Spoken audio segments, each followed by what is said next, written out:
Welcome to this math session, students.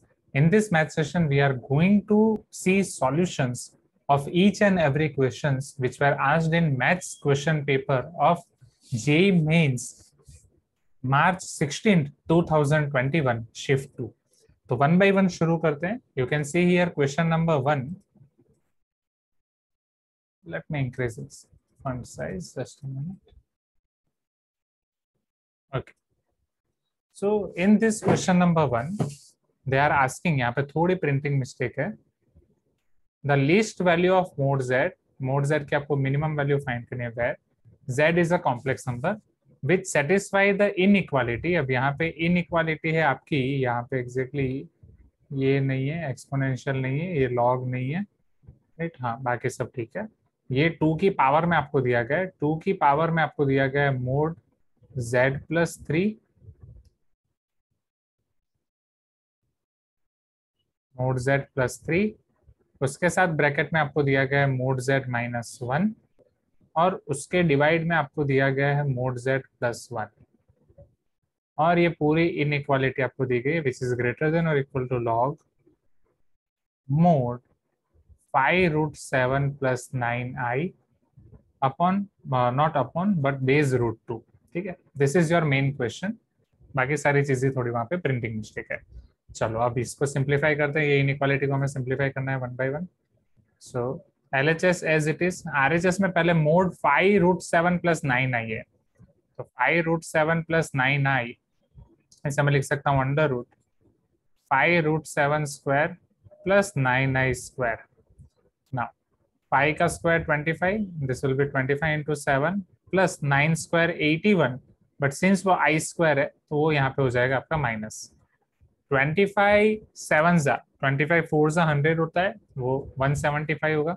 175 minus 81. Am I correct? Please check everyone. Right? No. So 5 minus 1 4. This will be 17 minus 8 9. क्या square root 94 होगा? Please check everyone. 5√7 plus 99. No. यहाँ पे आपका log base √2. यहाँ पे exponential function दिया गया है which is having base 2. Okay, Vishnu is telling no. Any mistake here, Vishnu? हाँ, माई मिस्टेक. यहाँ आई स्क्वायर का हमें -1 नहीं लेना है students. Mod x plus i y is under root x square plus y square only, right? That is mistake. 5 + 1 6, ये आपका हो जाएगा 256. So square root 256 is equal to 16. ये वाली टर्म आपके RHS में हो जाएगी log 16 बेस √2. अगर यहाँ पे बेस 2 है, मैं 2 के बेस में लाने की कोशिश करूँ 2 to the power half. Log में ये हाफ बाहर आ जाता है, इनपुट में हो तो वहीं पे रहता है, ये बेस में है तो वो डिनोमिनेटर में आ जाता है और डिनोमिनेटर का डिनोमिनेटर आपका चला जाएगा न्यूमिनेटर में. It will B 2 times log base 2 और यहाँ पे आपका हो जाएगा 16 is nothing but 2 to the power 4. Am I correct? फिर अगेन आपका यहाँ पे हम कर सकते हैं, नहीं तो ये 4 आपका आगे आ जाएगा. 2 into 4 8, log 2 base 2 1 हो जाएगा. 8 को मैं 2 क्यूब लिख सकता हूँ. तो LHS में मेरे पास 2 times mod z plus 3 mod z minus 1 upon mod z plus 1. This is greater than और equal to 2 to the power 3. अब जब भी एक्सपोनेंट को आपको इनइक्वालिटी में दूर करना हो, लॉगरिथम अप्लाई करना होता है. लॉगरिथम आप जब भी अप्लाई करते हो, इनइक्वालिटी आपकी चेंज होती है या नहीं होती है वो डिपेंड करता है बेस पे. अगर बेस ग्रेटर देन 1 है तो inequality as it is, less than 1 है तो चेंज होगी. यहाँ पे बेस ग्रेटर देन 1 है, बेस ग्रेटर देन 1 है तो mod z plus 3 into mod z minus 1 upon mod z plus 1 will be greater than or equal to 3. inequality as it is रहेगी. what we need to find? Least value of mod z. mod z की minimum value find करनी है. तो यहाँ से हम inequality देख लेते हैं अगेन. अब यहाँ पे मैंने आपको बोला था, आपको याद हो, mod z plus 1 को मल्टीप्लाई नहीं करेंगे, हम -3 को लेफ्ट हैंड साइड पे ले आएंगे. हाँ या ना एवरीवन? या mod z plus 1 तो ऑलवेज पॉजिटिव होगा तो उसको तो मल्टीप्लाई किया जा सकता है. Tell me everyone, because mod z is always greater than or equal to 0. so mod z plus 1 is greater than 0. since वो always positive है उसको डायरेक्टली मल्टीप्लाई कर देंगे. so mod z plus 3 mod z minus 1 is greater than or equal to 3 times mod z plus 1. Therefore यहाँ पे simplify कर ही देते हैं, तो this will B mod z square, या हमें पता है ये mod z को हम r बोल सकते हैं, let us right it r, हमारा टाइम सेव हो जाएगा. सो r plus 3 r minus 1 minus 3 times r plus 1 is greater than or equal to 0. R square 3r minus r 2r minus 3r minus 3 greater than or equal to 0. So r square plus 2 minus 3 minus r minus 3 minus 3 minus 6. 6 का ऐसे factor कि minus करके आए 1s, 3 2s are 6, middle term की sign ये r minus 3 r plus 2 greater than और equal to 0. Inequality हमें apply करनी है, बट एक चीज हमें खास पता है, जैसे मान लो यहाँ पे अगर मैं -2 कर रहा हूँ, ये 3 कर रहा हूँ, राइट. पॉजिटिव के लिए अब मुझे ये चीज तो पता है कि r तो आपका ऑलवेज ग्रेटर देन और इक्वल टू 0 होता है, हाँ या ना. तो 0 to 3 में वो नेगेटिव होगा और 3 से ऊपर पॉजिटिव होगा. So r will be always greater than और equal to 3. Am I correct? Please give me some response, right. So mod z will be greater than or equal to 3. So mod z's minimum value will equal to 3. यहाँ तक clear है? ये वाला आपका पहला question. Let us see next question.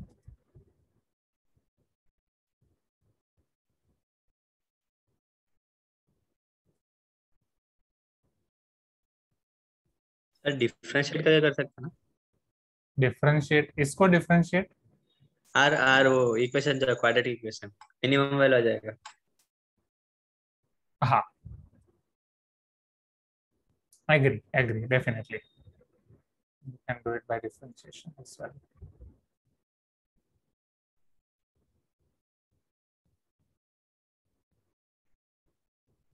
वो करने के बाद लास्ट में मॉड लगाना है सर. हाँ, वो r ही मोड है. एग्जैक्टली मोड z को ही हम r बोलते हैं ना, तो बार बार मोड z लिखना हाँ सर, पर प्रॉब्लम है. हाँ, आर नेगेटिव आएगा तो पॉसिबल ही नहीं है. मतलब अब जैसे यहाँ पे हमारे पास दो आंसर आ रहे हैं इनइक्वालिटी के लिए, कि मोड z लेस देन -2 और मोड z ग्रेटर देन और इक्वल टू 3. तो लेस देन -2 वाला ऑप्शन आएगा ही नहीं, लेस देन इक्वल टू -2, क्योंकि मोड z तो ऑलवेज पॉजिटिव है. तो बेसिक कंडीशन के साथ एक ही पॉसिबिलिटी आएगी, मोड z ग्रेटर देन और इक्वल टू 3.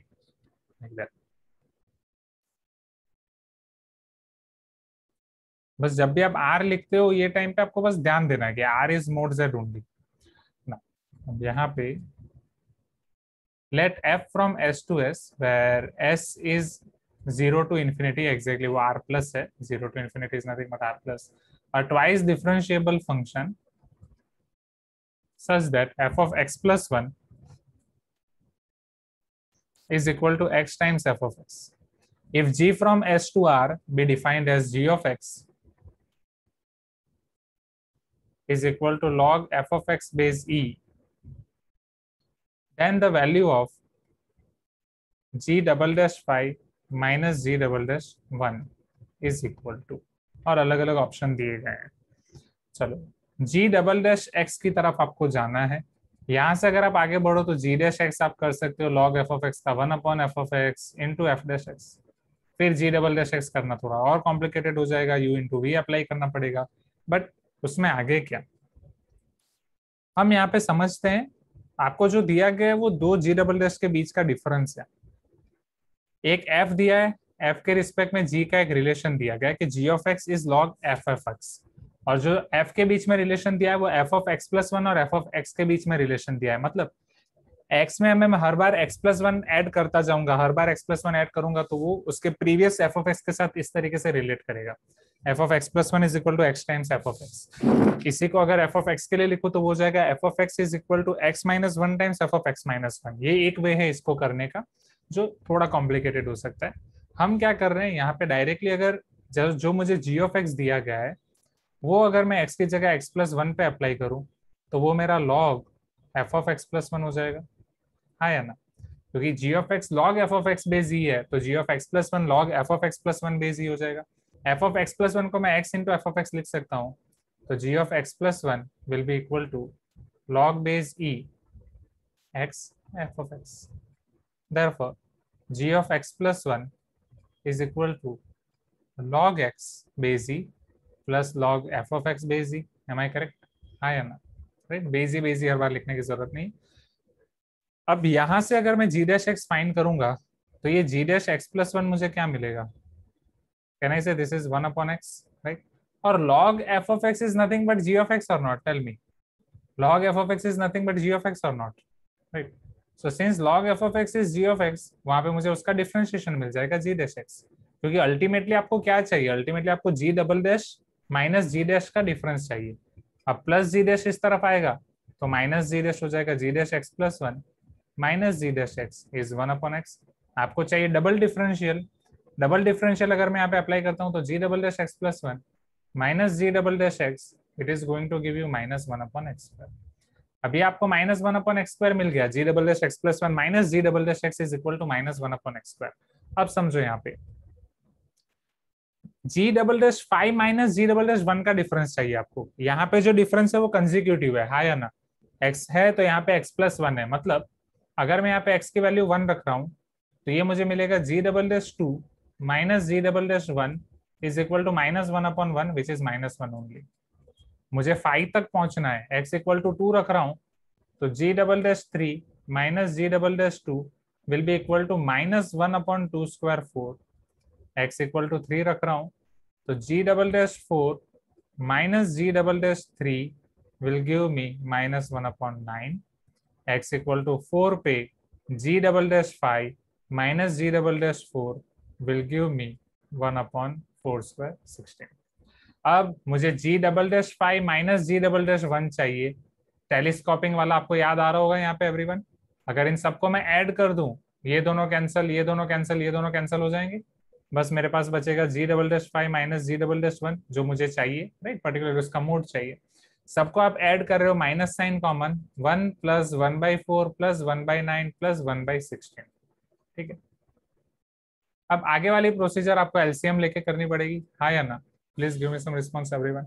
या फिर आप यहाँ पे एक काम, एलसीएम ही बेटर रहेगा, क्योंकि अगर आप फॉर्मूला भी अप्लाई करने जाओगे सिग्मा आर स्क्वायर की one to n, right, series, जो आपका one by one square plus half square plus one by three square, थोड़ा कॉम्प्लिकेटेड हो सकता है क्योंकि सिग्मा आर स्क्वायर की आपके पास है। हाँ नहीं, better you just take LCM only, right? So what will be LCM here? 4 और 16 का तो 16 ही हो जाएगा, 16 और 9 का आपको एलसीएम देखना है 144। पहली वाली टर्म 144 हो जाएगी। 4 को किसके साथ आप मल्टीप्लाई करोगे? 36 के साथ। 9 को 16 के साथ, 16 को 9 के साथ, अपॉन 144। फिर तो एडिशन ही है। 16 plus 9 will be 25, 144 and 36 180, 180 and 20 200, 205 by 144। Minus sign को मैं रिमूव कर रहा हूँ क्योंकि मुझे मोड की वैल्यू निकालनी है। G double dash five minus ji double dash one. Is this clear everyone? 205 upon 144।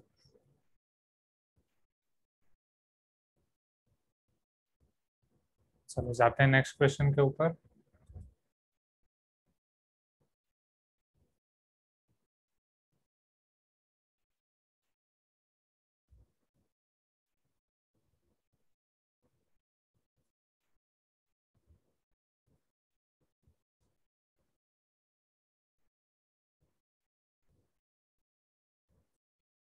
Can you see this question number 3 on screen, everyone?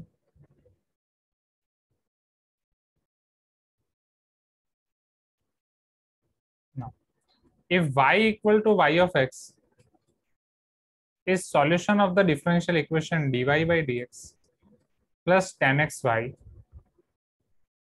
is equal to sin x, where x is lying between 0 to pi by 3, with initial condition y of 0 equal to 0, we need to find y of pi by 4. अब मुझे ये बताओ, जब भी आपके पास differential equation होता है, हम डॉक्टर बनते हैं कि नहीं, राइट? हम चेक करते हैं कि ये आपके कौन से मेथड से होगा। अब यहाँ पे आप इजीली देख सकते हो कि d y by d x को सब्जेक्ट बनाने के बाद अगर आपके पास टोटल तीन टर्म्स हैं, ये लीनियर डिफरेंशियल इक्वेशन होता है। लीनियर डिफरेंशियल इक्वेशन का दो स्टेप में आपको आंसर आता है, एक इंटीग्रेटिंग फैक्टर फाइंड करना, फिर डायरेक्ट सॉल्यूशन लिखना, और उससे पहले आपको पी ऑफ एक्स और क्यू ऑफ एक्स को आइडेंटिफाई करना होता है। सो अगर मैं इसे dy by d x plus p of x y is equal to q of x से कंपेयर करूं, पी ऑफ एक्स हो जाएगा 10x, क्यू ऑफ एक्स हो जाएगा साइन एक्स। तो यहाँ पे आपका इंटीग्रेटिंग फैक्टर हो जाएगा e to the power integral p of x dx, which is nothing but e to the power integral tan x dx। tan का इंटीग्रेशन होता है log mod sec x। अब e और log वो cancel हो जाएगा, यहाँ पे आपका बचेगा बस sec x। इसका सॉल्यूशन होता है y into integrating factor is equal to integral q of x into integrating factor dx plus c। y हमें फाइंड करना है, इंटीग्रेटिंग फैक्टर है sec x is equal to integral q of x से आपका sin x, integrating factor है sec x dx plus c। चलो यहाँ पे आपका sec x is nothing but 1 upon cos, sin by cos आपका हो जाएगा tan। tan का इंटीग्रेशन होता है log mod sec x plus c। अब आपके ऊपर आप sec x को यहाँ रख रहे हो कि वहां भेज रहे हो। अगर मैं sec x को वहां पे भेज देता हूँ तो वो हो जाएगा यहाँ 1 upon sec x, it will be cos x log mod sec x plus c times cos x। Initial condition का यूज करके मैं c निकाल सकता हूँ, y of 0 is equal to 0। तो x की वैल्यू अगर 0 रख रहा हूँ तो y की वैल्यू भी 0 मिलेगी। cos 0 1 होता है, sec 0 भी 1 होगा, बट log 1 तो 0 हो जाएगा, cos 0 1 होता है। तो यहाँ से 0 is equal to 0 plus c, I can say c equal to 0।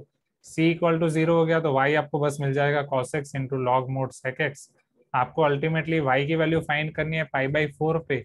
तो x की वैल्यू अगर मैं यहाँ पे पाई बाई 4 रख देता हूँ तो y of pi by 4 cos pi by 4 1 upon root 2 और sec पाई बाई 4 आपका रूट 2 हो जाएगा, 1 upon root 2 log root 2, 1 upon root 2 log root 2। अब लॉग 2 के फॉर्म में आपको दिया गया है तो 2 की पावर हाफ अगर आप बाहर निकाल दो तो 1 अपॉन 2 वो बाहर आ जाएगा, ये लॉग 2 पावर बाहर आ गई और 1 अपॉन रूट 2 ऑलरेडी है, 1 upon 2 root 2 log 2, 1 upon 2 root 2 log 2। Clear है? Kalpana, Irfan, Soumik, Vishnu,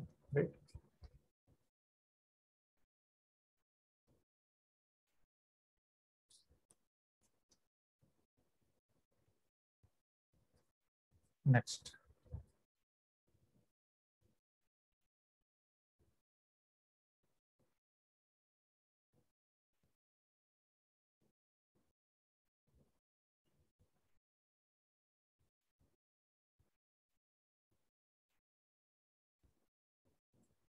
Can you see this question number 4 on screen, everyone? No. Here they are telling that if the foot of perpendicular from point 4 comma 3 comma 8 on the line, one line is given to you, x minus a by l is equal to y minus 2 by 3 is equal to z minus b by 4 where l is not equal to 0 is 3 comma 5 comma 7। मतलब ये एक point है P, वहां से एक line के ऊपर अगर आप फुट ऑफ परपेंडिकुलर ड्रॉ कर रहे हो तो वो पॉइंट ये P के कोऑर्डिनेट है, राइट, और ये आपके इसका परपेंडिकुलर है ए के कोऑर्डिनेट है 3,5,7। नहीं, ये जेई मेन का क्वेश्चन है Soumik, JEE mains 2019 16 March shift 2 पूरा पेपर हम सॉल्व कर रहे हैं, ओके, ताकि आपको आइडिया जाए पूरा। चलो हाँ सॉरी 2021, मैंने 2016 बोल दिया गलती से। Now, then the shortest distance between the line L1 and L2, ये लाइन L1 है, उसी तरीके से एक आपको दूसरी L2 लाइन दी गई है, उन दोनों के बीच का आपको शॉर्टेस्ट डिस्टेंस फाइंड करना है। L2 का इक्वेशन आपको दिया गया है x minus 2 by 3 is equal to y minus 4 by 4 is equal to z minus 5 by 5, minus 2 by 3 minus 4 by 4 minus 5 by 5। अब एक चीज पहले आपको याद करनी पड़ेगी कि शॉर्टेस्ट डिस्टेंस हम कैसे फाइंड कर सकते हैं। 3 डायमेंशन में दो लाइन आपको दी गई है, उसके बीच का शॉर्टेस्ट डिस्टेंस फाइंड करने के लिए मैंने आपको वो टाइम पे कराया था कि दोनों के ऊपर के आप पहले पॉइंट याद रखो, वेक्टर A1 वेक्टर A2, दोनों के डायरेक्शन रेशियोज या direction vector, vector B1 vector B2 आप याद रखो। फिर आपको ऑलवेज रिलेशन फाइंड करना है A2 माइनस A1 और B1 क्रॉस B2 के बीच में, तो दो लाइन के बीच का आपको शॉर्टेस्ट डिस्टेंस मिलेगा projection of vector A2 minus vector A1 over vector b1 cross vector b2। am I correct? Please give me some response, right? A2 minus A1 का हम b1 cross b2 पे projection लेते थे, which was nothing but a2 minus a1 dot b1 cross b2 upon mod b1 cross b2। तो सबसे पहले इनमें से आपके पास क्या क्या है वो आपको देखना पड़ेगा। तो वेक्टर a1 अगर आप यहाँ पे लिख रहे हो तो वेक्टर a1 आपके पास होगा a2b, जिसमें दो चीजें अननोन है, एक a और b। वेक्टर b1 अगर आप यहाँ पे लिख रहे हो तो l3 4, जिसमें l आपका अननोन है। वेक्टर a2 आपके पास है 2 4 5 एंड वेक्टर b2 आपके पास है 3 4 5। तो a2 और b2 में कोई फर्क नहीं है, a2 और b2 आपके सही सलामत अच्छे वाले हैं। अब बच्चा वेक्टर a1 और वेक्टर b1। चलो ना, वेक्टर a1 और वेक्टर b1 में हमें a b और l4 को फाइंड करना है। कैसे किया जाए समझें। तो हमें दो चीजें दी गई है। सबसे पहला p है कोई 0.438, उसका l1 पे प्रोजेक्शन है a357। तो मुझे एक चीज पता चल रही है कि 357 तो इसी लाइन पे लाई कर रहा है। अगर 357 l1 लाइन पे लाई कर रहा है तो वो l1 की इक्वेशन को सेटिस्फाई करेगा, हाँ या ना? राइट, सिंस 357 आपके l1 के ऊपर लाई कर रहा है, since 3, 5, lies on L1, I can take 3 minus a by L is equal to 5 minus 2 by 3 is equal to 7 minus b by 4। 5 minus 2 आपका 3 है, 3 by 3 आपका 1 है। 3 minus a by L equal to 1 यहाँ से मिलेगा और 7 minus b by 4 equal to 1 मिलेगा। तो यहाँ से मुझे b मिल सकता है, 7 minus b will be 4, b will be equal to 7 minus 4 which is equal to 3। The moment I am getting value of b, अब यहाँ पे मुझे तो a और l के बीच का एक रिलेशन मिलेगा which is 3 minus A equal to L. Minus A उधर जाएगा तो प्लस ए हो जाएगा, 3 will be equal to L plus A. So A और एल फाइंड करने के लिए मुझे एक और रिलेशन चाहिए होगा, बट बी तो मुझे मिल गया है ना। बी का काम तमाम है, बी आपका 3 हो गया है।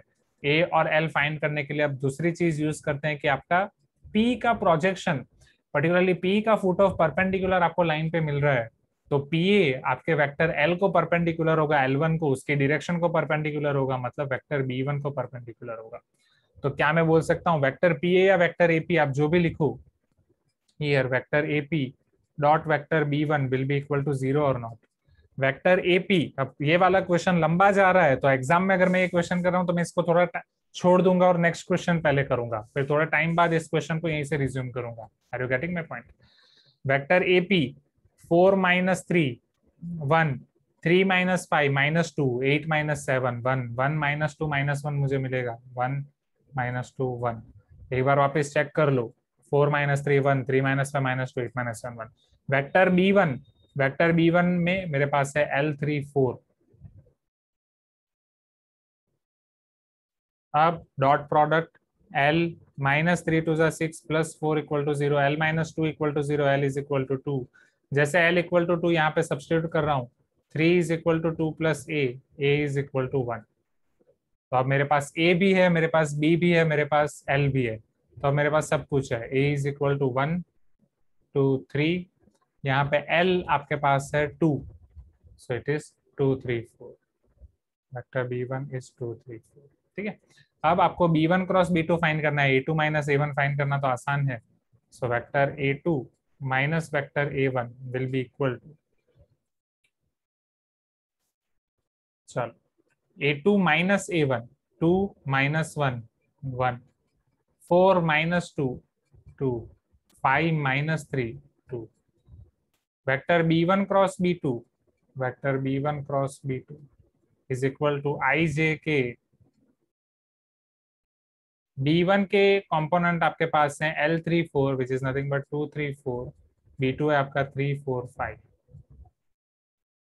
तो पहला कंपोनेंट 5 3 जा 15 माइनस 4 4 जा 16 माइनस 1, 4 2 जा 8 माइनस 9 माइनस 1, 5 3 फिर k वाला कंपोनेंट, सॉरी शायद गलती कर दी मैंने, ये 5 3 जा 15 माइनस 16 माइनस 1, 5 2 जा 10 माइनस 12, हाँ ये माइनस 1 यहाँ पे आएगा, k वाला कंपोनेंट मैंने लिख दिया। 4 2 जा 8 minus 9 which will be minus 1, minus j, तो पहले यहाँ पे माइनस साइन आएगी, फिर 5 2 जा 10 माइनस 4 3 जा 12, वो माइनस 2 मिलेगा, तो ये प्लस 2 हो जाएगा। अब इसका आपको मोड लेना है और यहाँ पे डॉट प्रोडक्ट करना है, तो 1 2 2 और minus 1 2 minus 1, 1 into minus 1 minus 1, 2 into 2 4, फिर ये 2 इंटू -1 विच इज -2, इसका मोड -1 स्क्वायर 1, 2 स्क्वायर 4, 1 स्क्वायर 1, तो 4 - 3 विल गिव यू 1, डिनोमिनेटर में आपको मिलेगा √6, 1/√6। ये आपको मिल रहा है shortest distance between this two lines, option number D. Clear हुआ एवरीवन? क्या ये चीज क्लियर है? राइट, गौरी, कल्पना, मनोज। गौरी लेट आए, मनोज लेट आए। मनोज आप प्रिपरेशन कर रहे हो कल के एग्जाम के लिए, राइट? हाँ सर, वो बेंगलोर में आया था ना सर, तो ट्रैफिक में थोड़ा टाइम हो गया अच्छा, सर। हाँ हाँ हाँ, आराम से, बेस्ट ऑफ लक एग्जाम के लिए। और thank you sir. Hyderabad triple IT के, तो हैदराबाद ट्रिपल आईटी वहां पे देना है आपको, बेंगलोर के सेंटर में, तो हाँ सर। ठीक है, सारे प्रिकॉशंस का ध्यान देना, राइट? हाँ तो सर। ओके, गौरी आप भी कोई एग्जाम देने गए हो? एंड ये एपी ट्रिपल आईटी वाला फॉर्म भरा है आपने? नॉट ओनली हैदराबाद, हैदराबाद नहीं, बट एपी ट्रिपल आईटी का एक अलग है, वो भरा है आप में से किसी ने? नहीं सर। ठीक है ठीक है, वो भी देखना, उसका लिंक मैं भेजता हूँ आपको, मतलब फॉर्म का पता नहीं, कॉलेज का लिंक भेजता हूँ। मेरा फ्रेंड जो है सूर्या, जिसको आप जानते हो, वो वहीं से स्टडी किया है, तो काफी तारीफ करता है वो हर बार, वो इंस्टीट्यूट। सर हैदराबाद का ट्रिपल आईटी होगा वो, एपी। नहीं, हैदराबाद मैंने उससे पूछा, मैंने वेरीफाई किया उससे, हैदराबाद का है कि एपी का है, तो एपी का अलग है पूरा, उसका इंस्टीट्यूट का नाम ही अलग है। हैदराबाद वो तेलंगाना में आ गया, तो ये मैं भेजूंगा आपको, ठीक है? सर अगर सर एग्जाम उसका होगा तो एडजस्टमेंट ये क्या होगा दूर सर, दूर जेई जाके से लिखना। होगा? हाँ वही, वो एग्जैक्ट पता नहीं है कि वो जेई से होगा कि, वो आप थोड़ा एक्सप्लोर कर देना। इवन रुको, मैं अभी भेज ही देता हूँ आपको, कि वो जेई से होगा या उसकी अलग से एग्जाम होगी पता नहीं, मोस्ट प्रोबेबली तो जेई से ही होगा। वो टाइम पे उसका इसी पे हुआ था, AI EEE, जो हमारे टाइम पे एग्जाम होती थी, right? Rajiv Gandhi university of knowledge and technology, ऐसा नाम है। मैंने आपको लिंक भेजी है, वो आप देख लेना, ठीक है? ठीक है। हाँ, वो ए पर्टिकुलरली वो एपी ट्रिपल आईटी है, एंड वेरी फेमस। चलो, कॉस्ट इफेक्टिव एंड प्लेसमेंट, और वो भी अच्छा है।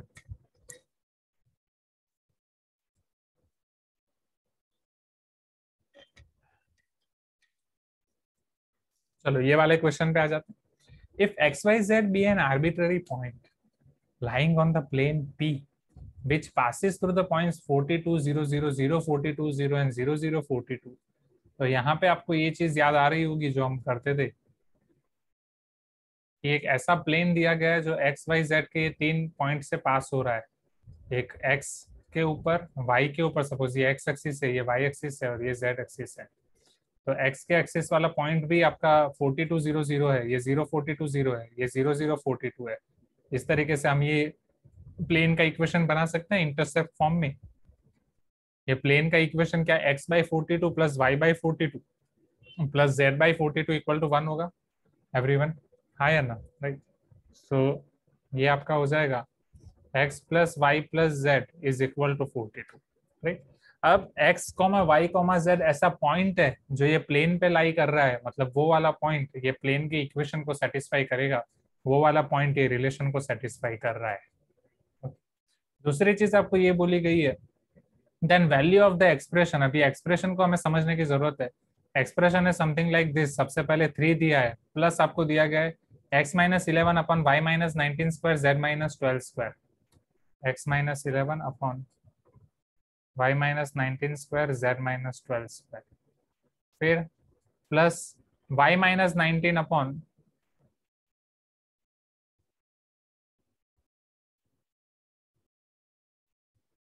x-11 square z-12 square, plus z-12 upon, अब यहाँ पे एक प्रिंटिंग मिस्टेक है, ये x है exactly, x-11 square y-19 square. फिर एक और चीज आपको दी गई है x plus Y plus Z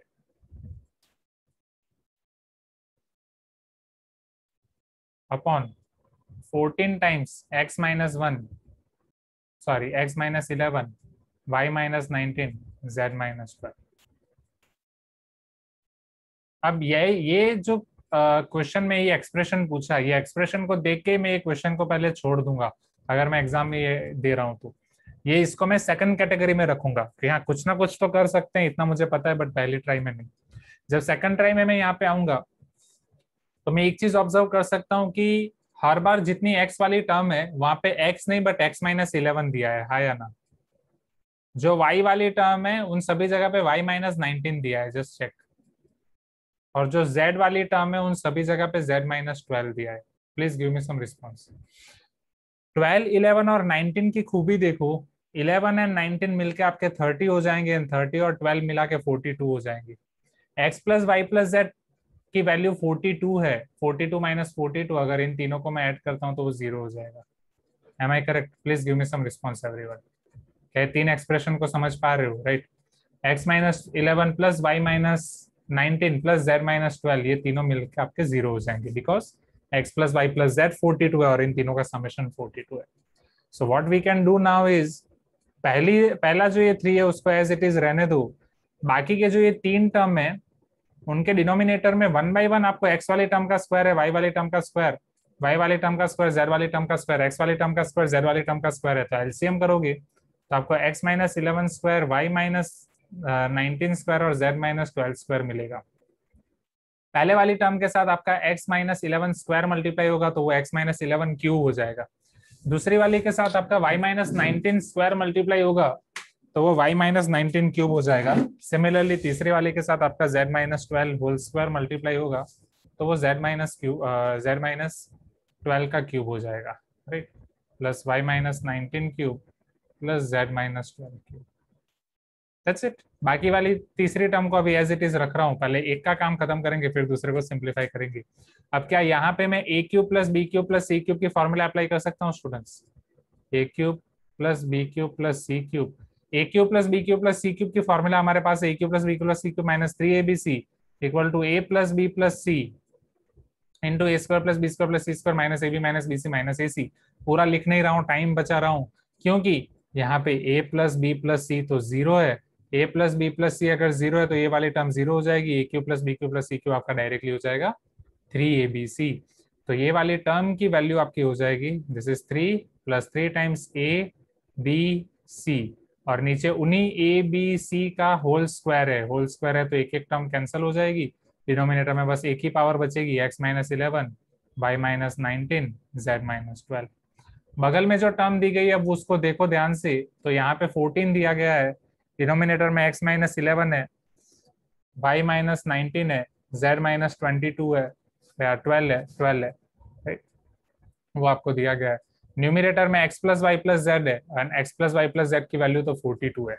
जैसे आप यहाँ पे वो 42 रख रहे हो, 13 3 सा 42 हो जाएगा, 3 upon a b c minus 3 upon a b c, वो दोनों आपके कैंसिल हो जाएंगे, ये कैंसिल होके 0 बचेगा। जितना कॉम्प्लिकेशन ये क्वेश्चन में दिख रहा था वो सब कैंसिल होके 0 बच गया, बस स्टार्टिंग वाला 3 बच गया। Are you getting my point everyone? Right, बाकी सारी चीजें 0 हो गई, बस स्टार्टिंग वाला 3 रह गया। You can tell me yes if you agree everyone. Question number 5 clear है अभी, हाँ या ना? राइट, है आसान, पहली बार में चमकता नहीं है, बस दूसरी बार में आप शांत दिमाग से आराम से कर सकते हो। ओके, चलो जाते हैं नेक्स्ट।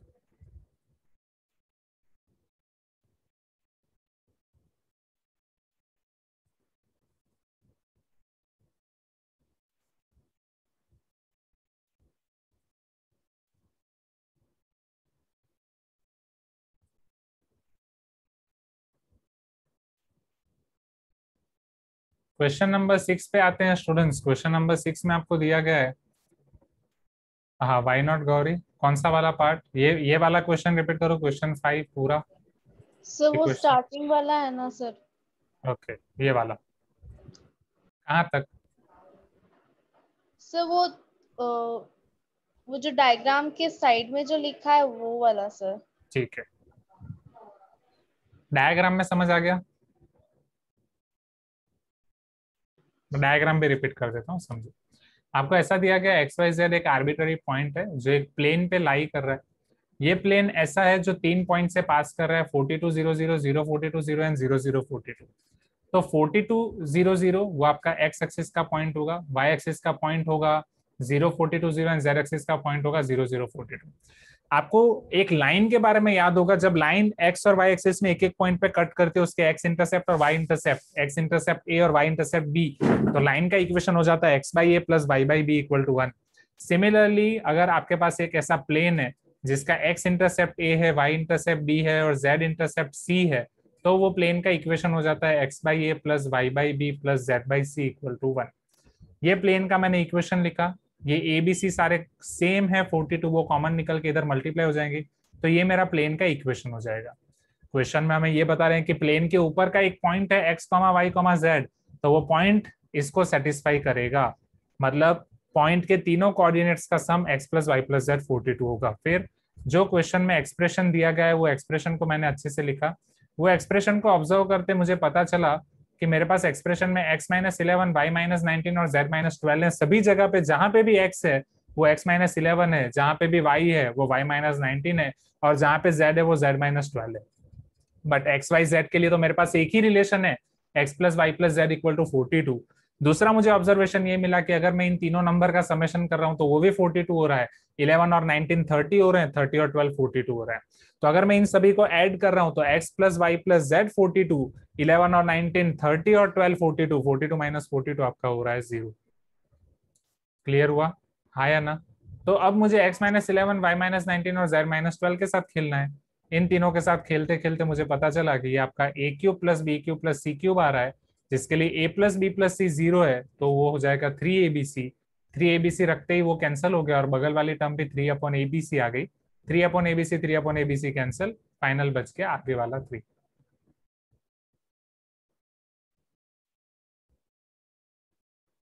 चलो जाते हैं नेक्स्ट क्वेश्चन के ऊपर। We need to find the value of this integral. Consider the integral I is equal to integral 0 to 10. Definite integral का क्वेश्चन है बॉस। अंदर दिया गया आपको ग्रेटेस्ट इंटीजर x। ऐसा नहीं कि जब भी आप स्क्वायर ब्रैकेट को देखो तो ग्रेटेस्ट इंटीजर ले लो, ये स्पेसिफाई होना चाहिए कि ये आपका ग्रेटेस्ट इंटीजर है। e to the power greatest integer x divide में है, समझना, divide by greatest integer of e to the power x minus 1। जहां देखो वहां ग्रेटेस्ट इंटीजर उन्होंने डाल दिया है। Now then the value of i is equal to, आपको i की वैल्यू फाइंड करनी है। अब मैंने आपको बोला था कि जब भी आपके पास ग्रेटेस्ट इंटीजर हो, मोड हो, डिफरेंशिएशन में, इंटीग्रेशन में या लिमिट में, सबसे पहले आपको इन सबको दूर करना पड़ेगा। मोड है तो मोड को दूर करना है, ग्रेटेस्ट इंटीजर है तो ग्रेटेस्ट इंटीजर, फ्रैक्शनल पार्ट है तो fractional part, like that. Greatest integer दूर करने के लिए आपको पता है कि अगर ग्रेटेस्ट x की वैल्यू आपकी n और n+1 के बीच में लाई करती हो, n लेस देन और equal to x less than n+1, तो वहां उसके लिए ग्रेटेस्ट इंटीजर x होता है n।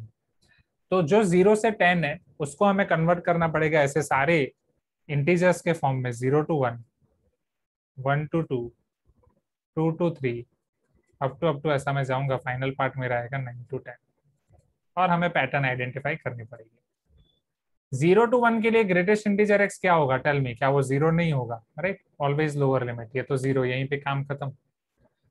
ग्रेटेस्ट इंटीग्रल 1 to 2 के लिए मेरा ग्रेटेस्ट इंटीजर x हो जाएगा 1, e to the power greatest integer हो जाएगा 1। अब डिनोमिनेटर में एक बार चेक करो, ये greatest integer of e to the power x minus 1 है कि e to the power greatest integer of x minus 1 है? आई थिंक यहाँ पे प्रिंटिंग मिस्टेक है, लेट मी चेक।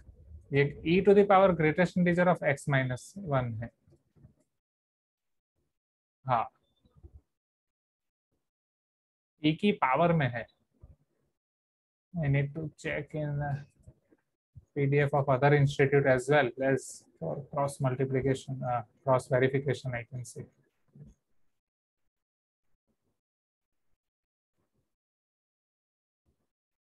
जब मैंने किया था, हाँ वेट, दूसरे में तो यहाँ पे उन्होंने बस e to the power x minus 1 दिया है, जो डिनोमिनेटर में उसमें उन्होंने ग्रेटेस्ट इंटीजर पार्ट नहीं है। ओके, हाँ, तो यहाँ पे एक प्रिंटिंग मिस्टेक है, जो आपका डिनोमिनेटर है, डिनोमिनेटर में आपका ग्रेटेस्ट इंटीजर ऑफ x नहीं है, ना पावर में ना कहीं, right, this is printing mistake, सिर्फ न्यूमरेटर में है। तो डिनोमिनेटर का e to the power x minus 1 तो एज इट इज रहेगा। Please give me some response everyone, हाँ या ना? राइट, चलो सेम अब 2 to 3 के लिए, इवन उसको हम पहले भी सिंप्लीफाई कर सकते थे, बट ठीक है, 2 to 3 के लिए आपका हो जाएगा 2 e to the power 2 upon e to the power x minus 1। इस तरीके से पूरी प्रोसेस आपकी चलती रहेगी। जब आपके पास 9 to 10 आ जाएगा, 9 to 10 के लिए उसका ग्रेटेस्ट इंटीजर फंक्शन हो जाएगा 9, e to the power 9 upon e to the power x minus 1 dx। तो जीरो वाला तो जीरो ही हो गया, वो कैंसल। ये फर्स्ट टर्म है वो आपकी क्या हो जाएगी समझना, वो e to the power 1 minus x plus 1, 1 plus 1 2, 2 minus x लिख सकता हूँ। Please give me some response everyone.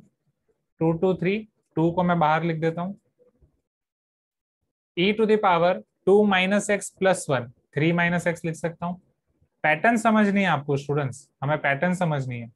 9 to 10, 9 आपका बाहर आ जाएगा, यहाँ बचेगा e to the power 9 minus x minus minus minus plus 1, 10 minus x। Pattern समझ में आ रही है everyone? e to the power 2 minus x, e to the power 3 minus x, e to the power 10 minus x। हाँ Vishnu, but उसका integration तो direct हो ही जाएगा।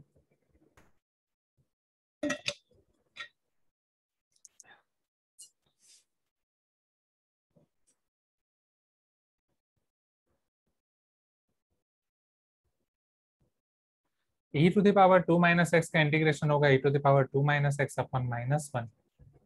Limit आप 1 to 2 अप्लाई करोगे, अब समझ रहे हैं यहाँ पे लिमिट जब मैं 2 रखूंगा e to the power 2 minus 2 0, 1 रखूंगा e to the power 1, नीचे तो माइनस 1 है ही, तो ये मुझे मिला 1 माइनस e, आगे माइनस दे दिया मैंने, ये मुझे मिला e माइनस 1। क्या ये चीज पता चली एवरीवन? हर एक इंटीग्रल को मैं कर रहा हूँ, बाहर वाला 2 यहाँ पे as it is. e to the power 3 minus x का integral e to the power 3 minus x upon minus 1, limit आपकी हो जाएगी 2 to 3, माइनस हम बाहर ले लेंगे, 2 ऑलरेडी है, ये आपका माइनस 2 हो जाएगा। e to the power 0 minus e to the power 3 minus 2 1, ये आपका हो जाएगा e to the power 1 e only, minus अगर अंदर दे रहा हूँ माइनस 1। क्या ये 2 टाइम्स e माइनस 1 हो गया? क्या एक चीज ऑब्जर्व कर पा रहे हो? पहले ब्रैकेट, पहले इंटीग्रल और दूसरे इंटीग्रल का आंसर सेम आया है, बस दूसरे इंटीग्रल के बाहर 2 है, दैट्स इट। उसी तरीके से अगर तीसरे इंटीग्रल में हम देखें तो e to the power 10 minus x है, e to the power 10 minus x का integral e to the power 10 minus x upon minus 1, 9 to 10, e to the power 10 minus 10, e to the power 0 minus e to the power 10 minus 9 1, 1 minus e to the power 1 minus e है अपन minus 1 है, वो e minus 1 हो जाएगा और आगे है 9, तो ultimately इसका आंसर आएगा 9 टाइम्स e माइनस 1 और नॉट। हर एक इंटीग्रल का आंसर आपके पास e माइनस 1 ही आ रहा है।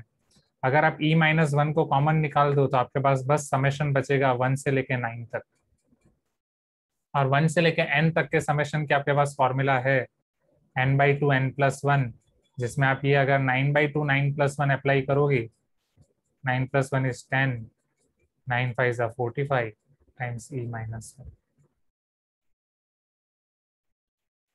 क्या इक्वेशन पता चला एवरीवन? हाय ना, 45 times e minus 1, 45 times e minus 1, and ये प्रिंटिंग मिस्टेक है, यहाँ ग्रेटेस्ट इंटीजर नहीं है। सर पहले स्टेप में क्या किया सर? क्या पहले? सर अभी अब सपोज मैं ग्रेटेस्ट इंटीजर देखूंगा तो अप्रोच कैसे होना चाहिए? अगर डिनोमिनेटर में ग्रेटेस्ट इंटीजर है तो नहीं सर, ऐसे बड़ा सब में ग्रेटेस्ट इंटीजर डाल के दे दिए। अभी जेई में इसमें सब ऐसे ही आ रहे क्वेश्चंस। मतलब यहाँ पे ग्रेटेस्ट इंटीजर है तो क्या? एक मिनट। नहीं सर, हाँ। अभी देख वो नहीं है, डिनोमिनेटर में नहीं है। अभी आप क्वेश्चन सॉल्व किए ना सर, अभी हाँ। सपोज मेरे को फ्लैश होना चाहिए ना सर, एग्जाम में, जेई एग्जाम में जब दूंगा तो इसको ऐसे करना है करके। अच्छा, कि इसको ऐसे करना है, हाँ, लाइक कैसे दैट। पता चलेगा करके? देखो, सबसे पहला वाला स्टेप जो ये है, ग्रेटेस्ट इंटीजर के लिए तो हर बार उसको रिमूव करना ही होता है। तो ग्रेटेस्ट इंटीजर को रिमूव करने के लिए तो जैसे लिमिट होता है तो उसमें लिमिट के पॉइंट ऑफ व्यू से कर देते हैं। इंटीग्रेशन में जो इंटीग्रेशन की लिमिट है उसी के रिस्पेक्ट में करेंगे। इसी टाइप हमने मॉड्यूल के क्वेश्चन किए थे, पीवाई की और सारे डाउट। तो पहले तो आपको उसको दूर करना है, उसको दूर करने के बाद फिर आपके पास अंदर जो बचेगा उस तरीके से होगा, फिर उसको सिंप्लीफाई करके देखना है। उसका सिंप्लीफाई करेंगे तो फिर आपको जो टर्म मिल रही है फिर वहां पे पैटर्न आइडेंटिफाई करनी है। जो पैटर्न मिलेगी, अब यहाँ पे लकीली सारी चीजें सेम हो गई। कुछ जगह पे मान लो आपको ऐसा भी मिल सकता है, यहाँ पे e-1 मिल रहा है, यहाँ पे e-2 मिल रहा है, तो वहां e-9 मिले, लाइक दैट। तो फिर वहां पे उस तरीके से फिर आपको एडिशन करना पड़ेगा। सर हाँ सर, तो आप ऊपर ही जनरल टर्म ले सकते हैं ना sir, n into e power n, हाँ n into e general power term n तो by फिर अच्छा, जनरल टर्म तो फिर आपको वैसे करना पड़ेगा, I is equal to sigma, जैसे ये इंटीग्रल आपका एन से लेके n+1 हम कर देंगे, ये आपका हो जाएगा greatest integer x n e to the power n d x upon e to the power x-1, जहाँ पे n की वैल्यू रन कर रही है। सबसे पहले अगर आप जीरो ले रहे हो तो जीरो से लेके 1 तक समेशन होगा, लास्ट में आप बट हमें सिग्मा 1 से हम लेते हैं जनरली, और पहली टर्म आपकी जीरो हो रही है तो वो हम कंसिडर कर देंगे, क्योंकि सिग्मा के हमारे पास जो फॉर्मूला है वो 1 से लेकर है।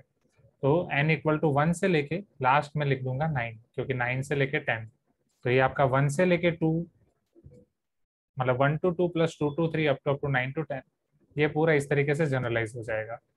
फिर आप यहाँ पे इंटीग्रेशन कर सकते हो, बट यहाँ पे हाँ इंटीग्रेशन की लिमिट है n से लेके n+1, ये n आप बाहर निकाल सकते हो पहले, समेशन के बाहर नहीं निकलेगा बट इंटीग्रेशन के बाहर निकल जाएगा।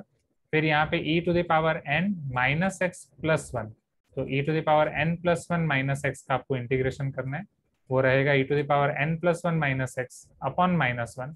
फिर उसमें आप लिमिट सब्स्टिट्यूट करोगे n से लेके n+1, जैसे n+1 सब्स्टिट्यूट करोगे वो e टू द पावर 0 1 हो जाएगा, n सब्स्टिट्यूट करोगे वो e हो जाएगा, तो ये e-1 हो जाएगा, e-1 इंटू n, फिर sigma n equal to 1 to 9। Definitely you can do that, right. फिर सिग्मा में से e-1 कॉमन निकलेगा, n का तो आपको पता ही है n/2 n+1, ठीक है, 9/2 9+1। तो इस तरीके से भी हम कर सकते हैं।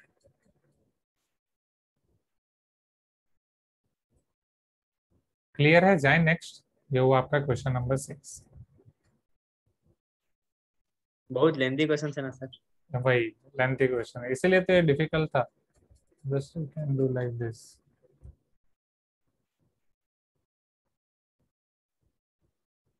और मिस्टेक्स होने का भी चांसेस रहता है सर इतना लेंथी शब्द में।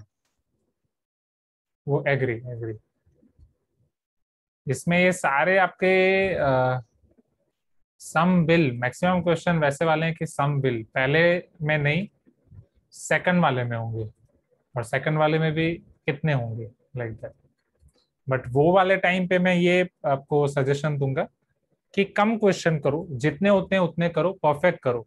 ऐसा फोकस मत रखो कि 25 के 25 करने, पहले इंटीजर वालों पे दे दो टाइम, अगर नहीं तो जैसे करना हो पहले तो सम जो आपको ऐसे वाले क्वेश्चन कर दो which are waiting for you, जो आपको लग रहा है कि वो तुरंत तुरंत हो जाएंगे, वो वाले पहले कर दो। फिर टाइम के हिसाब से अगर आपको लग रहा है कि टाइम है, फिजिक्स केमिस्ट्री के भी वो सारे हो गए हैं, अब हमारे पास टाइम है कि हम सॉल्व करने का टाइम है, बट सारे क्वेश्चन सॉल्व नहीं हो पाएंगे, तो जिनमें ज्यादा कॉन्फिडेंस है वो वाले कर दो, उसमें जितने हो जाए 10 इनफ है, उस हिसाब से फिर मार्क्स मिलेंगे, राइट। अभी बाकी सब चिंता मत करो, जैसे वन स्टूडेंट टेलिंग सर अभी कंपटीशन भी बहुत है, परसेंटाइल भी नीचे जाएगा, देखो वो सारी चीजें हैं। अब वो पूरा कैलकुलेशन करते जाओगे तो कभी कुछ नहीं होने वाला है, फ्रेंकली स्पीकिंग। इतना कैलकुलेशन रख के दिमाग में कभी नहीं चलना होता है, या कोई नहीं चलता है कि अभी तो इतने सारे लोग एग्जाम दे रहे हैं, कंपटीशन ज्यादा है, सबने बहुत अच्छी तैयारी की है, सबका परसेंटाइल नीचे जाएगा। आपके सीनियर्स का देख लो, आपके सीनियर्स का भी ये वाला एग्जाम सितंबर में ही हुआ था, जो अभी आपका हो रहा है जुलाई में, राइट। तो अब उनका जब ये सितंबर में हुआ था, मतलब पहले अप्रैल का जुलाई में पोस्टपोन होके फिर सितंबर में पोस्टपोन होके, मैंने आपको वो सारे रिजल्ट का कंपैरिजन दिखाया है। कई लोग हैं जिनके परसेंटाइल मार्क्स अच्छे आए बट फिर भी परसेंटाइल नीचे गए, मार्क्स अच्छे आए फिर भी परसेंटाइल नीचे गए जनवरी के कंपेयर में। बट दो स्टूडेंट्स संहिता एंड निमिषा, उनके मार्क्स भी अच्छे आए हैं और परसेंटाइल भी अच्छे गए। तो सारी पॉसिबिलिटीज है, राइट। थोड़ा एक ऊपर वाले पे भरोसा रखो और आगे बढ़ो। ये ऊपर वाले पे भरोसा रखने वाली एक बहुत अच्छी स्टोरी है मेरे पास, बट वो वाली जो छोटी स्टोरी है ना, वो छोटी स्टोरी मेरी डायरी में है, और वो डायरी विद्यानगर में पड़ी है, वो मैं आपको दिखाता, वो मैं आपको दिखाऊंगा। हाँ विष्णु वो समझ सकते हैं, बट उसमें आपके साथ जितने थे अभी हमारे अवंती में उतने स्टूडेंट्स नहीं है, अवंती तोरनागलू में, बट ऑल इंडिया में आपके सेशन में जितने स्टूडेंट्स थे उन सबके साथ ऐसा हुआ है। सो डोंट वरी अबाउट इट, वो चीजों को दिमाग में लेके चलोगे तो ऐसा ही रहेगा। थोड़ा भगवान पे भरोसा रखो, आप जितनी मेहनत करते हो उतना आपको फ्रूट मिलने ही वाला है, आप अपना बेस्ट दो। बाकी परसेंटाइल मार्क्स कॉलेज वो आगे की चिंता मत करो, वो सब धीरे धीरे अच्छे से हो जाएगा, ठीक है। हाँ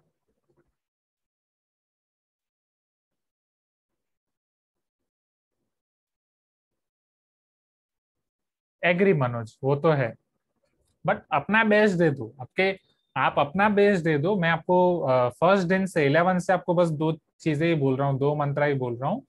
एज मैक्सिमम एज पॉसिबल, जितना मैक्सिमम हो सके उतना मैक्सिमम कर दो। अगर कल मेरी जेई की एग्जाम होती, इवन ये पेपर सॉल्व करते, मुझे ऐसा ही फील आ रहा है कि मैं जेई की एग्जाम लिख रहा हूँ, बहुत मजा आ रहा है मुझे।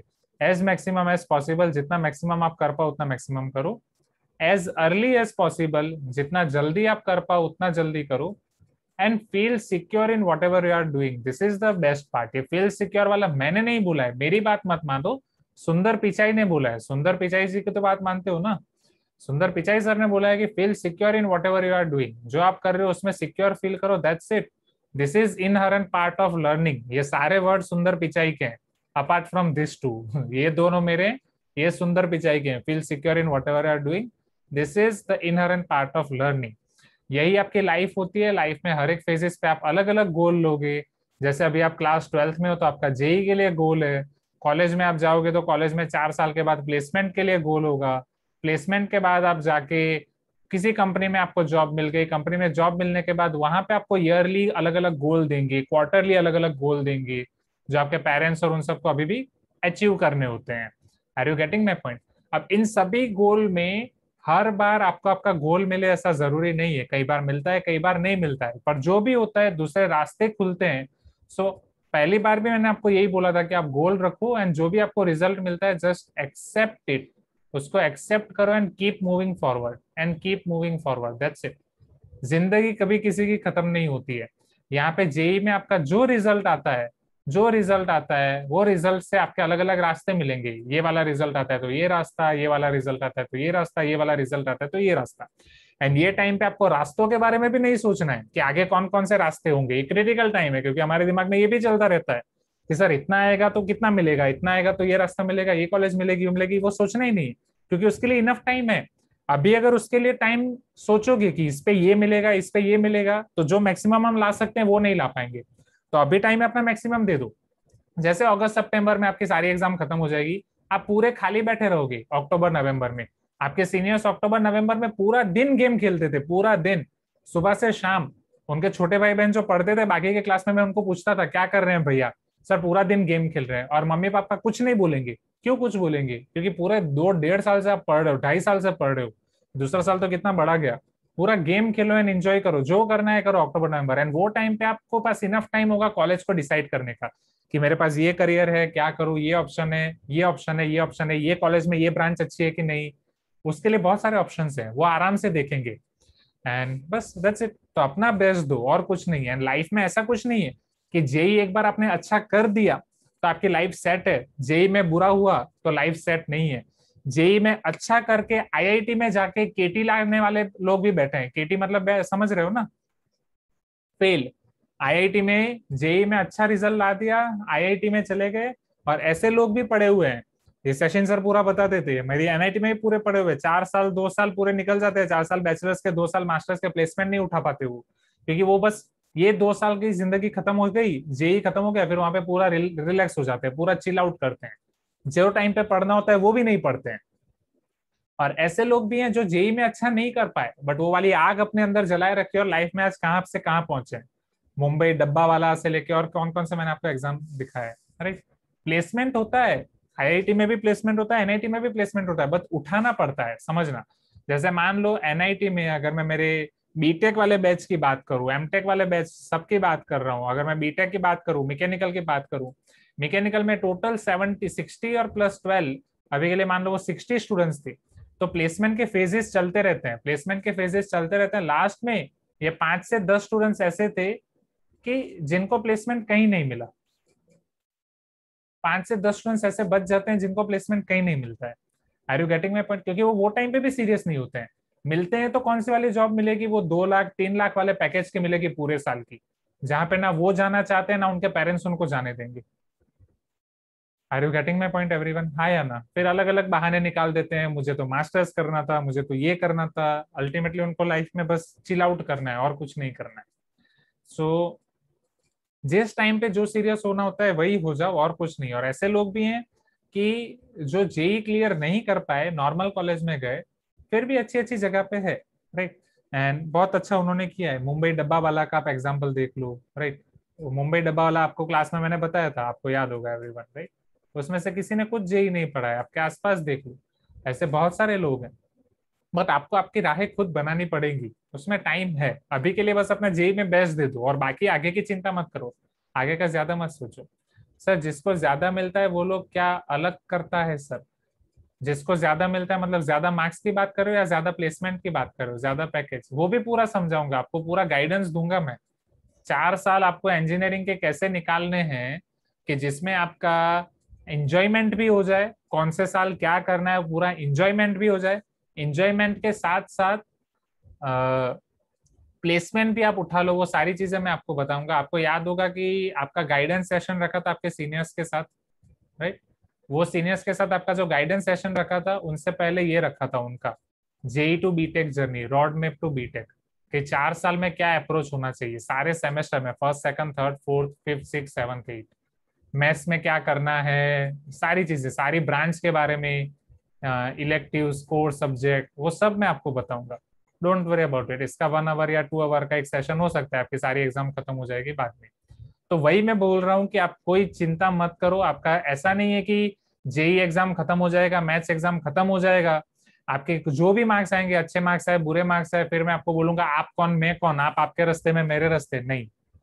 You can count on me any time. आपको जब भी लाइफ में कोई भी प्रॉब्लम हो, आराम से मुझे पूछ सकते हैं। I will be happy to help you. So don't worry about it. Main चीज होती है जो लाइफ में इतने चढ़ाव उतार के बाद सारी चीजों से जो मैंने कंसिडर किया, मेन चीज होती है आपकी मेहनत। आपकी मेहनत होती है जो आपको सभी जगह पे लेके जाती है, और वो मेहनत कंसिस्टेंस है। लाइफ में एक ही चीज है, that is keep moving forward. चलते रहना, चलते रहना, चलते रहना। चलती का नाम जिंदगी, दैट्स इट। आपको बस चलते रहना है। अभी जेई है, कल कुछ और होगा, परसों कुछ और होगा, आगे कुछ और होगा। कुछ गोल्स में आपको सक्सेस मिलेगी, कुछ गोल्स में सक्सेस नहीं मिलेगी, no problem at all, this is part of life. And चलते रहना है, चलते रहना है, चलते रहना है। अपनी राहें खुद बनानी है, that's it. Feel secure in whatever you are doing, अपना बेस्ट करो, बाकी कोई चिंता मत करो, ओके? एंड इन सभी राहों पे चलते चलते जब भी आपको कहीं पे लगे कि हम कहीं भटक गए हैं, लाइफ में पूरा अंधेरा छा गया है, कुछ पता नहीं चल रहा है, just you can drop me one message. 1 week के अंदर अंदर जब भी मैं फ्री होऊंगा मैं आपको रिप्लाई करूंगा। ये सिर्फ मैं 12th की बात नहीं कर रहा हूँ, आप कॉलेज के 4 साल की बात नहीं कर रहा हूँ, उसके बाद भी एंड तक, नो प्रॉब्लम एट ऑल। जब तक आप जी रहे हो, जब तक मैं जी रहा हूँ, लाइफ कितनी शॉर्ट है कुछ पता नहीं है। मेरे लाइफ के एक्सपीरियंस से आपके लाइफ में कोई फायदा होता है, I will be ready to help. ठीक है, आ जाए क्वेश्चन के ऊपर। तो जेई की वजह से अपनी पूरी लाइफ मत बिगाड़ो, डू इट आराम से, राइट? ऐसे बहुत सारे स्टूडेंट्स हैं कि इवन जिनको मैं पहले गुजरात में पढ़ाता था, तो उसमें से एक स्टूडेंट का रिसेंटली मैसेज आया है मेरे पास कि सर मेरा बीटेक खत्म हो गया है, अब मैं आगे क्या करूं, मुझे जॉब नहीं मिल रही है, लाइक दैट। तो भी एक टाइम निकाल के हमने डिसाइड किया था कि मैं ट्यूसडे कॉल करूंगा। ट्यूसडे उसका फोन स्विच ऑफ था, नो प्रॉब्लम, वापस मैं एक बार उसको ट्राई करूंगा। सो डोंट वरी अबाउट इट। जब भी आपको कोई भी प्रॉब्लम लगे, you can easily approach me, okay? मेरे लाइफ एक्सपीरियंस से जो भी हेल्प होगा, I can help you in every aspect, not only about study और करियर। हॉस्टल में जा रहे हो, हॉस्टल में एकदम परेशान हो गए, आसपास वाले लोग आपका बुलिंग कर रहे हैं, ये कर रहे हैं, लाइक दैट, कुछ भी। चल, लेट ए ऑफ -1,1, यहाँ पे आ जाते हैं क्वेश्चन के ऊपर। तो वही मोरल ऑफ द स्टोरी वही था कि आई एग्री कि ये टाइम पे प्रेशर होगा, सबके ऊपर प्रेशर होता है। एंड ऑलरेडी आप 2 एग्जाम दे चुके हो, फरवरी वाला सेशन, मार्च वाला सेशन, तो आपको थोड़ा रिलीफ हो गए हो, आपको पता है कि एग्जामिनेशन सेंटर में जाके कैसे देना है। तो बस अच्छे से अपना बेस्ट दो और कुछ नहीं, एंड बाकी जो होगा वो देखा जाएगा। ये अप्रोच होना चाहिए। बाकी जो होगा, एक अंदर खुद पे कॉन्फिडेंस होना चाहिए, जो होगा वो देखा जाएगा। Confidence doesn't come when you are knowing all the answers, but confidence comes when you are ready to face all the questions. Life में आगे क्या होगा देख लेंगे, कर लेंगे, इतना खुद पे भरोसा रखो कि आप कर लोगे, right? Definitely. Let a -1,1, b 3,4 and c 2,0 are given 3 points. A line y equal to mx where m is greater than 0 intersect the line AC and BC at point P and Q. तो AC and BC को intersect कर रहे हैं। And let A1 and A2 be areas of triangle ABC and triangle PQ से respectively such that A1 is equal to 3 times A2, then value of M is equal to. Triangle की बात की गई है तो एक ट्रायंगल को consider कर देते हैं। A -1,1, B 3,4, C 2,0। एक लाइन है y इक्वल टू mx जो इंटरसेक्ट कर रही है AC एंड BC को P एंड Q में।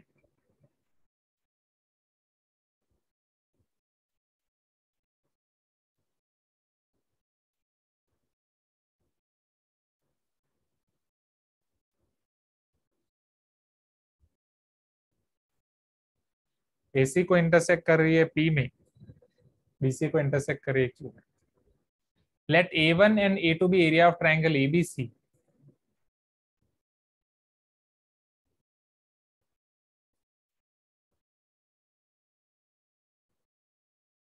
Area of triangle PQC and A1 equal to 3A2. You need to find value of n. ठीक, चलो फाइंड करते हैं क्विकली। तो सबसे पहले आपको A1 मिल जाएगा, एरिया ऑफ ट्राइंगल ABC है या ना। ट्राइंगल का एरिया हम डायरेक्ट निकाल सकते हैं अगर आपके पास 3 कोऑर्डिनेट हैं तो। वेदर आप क्लास 10th वाली मेथड फॉलो कर सकते हो या क्लास 11th में जो हमने डिटर्मिनेंट वाली मेथड पढ़ी थी, 1/2 mod determinant. Determinant is equal to x1 y1 1, x2 y2 1, x3 y3 1। फिर डिटर्मिनेंट सॉल्व करने के लिए वेदर आप डायरेक्टली सॉल्व करना चाहो तो डायरेक्टली, सारस तो सारस। मैं थर्ड रो से कर रहा हूँ। 2 into 1 minus 4 plus 1 minus 4 minus 3, determinant equal to 1 minus 4 minus 3 into 2 minus 6 minus 4 minus 3 minus 7. So therefore determinant equal to minus 13.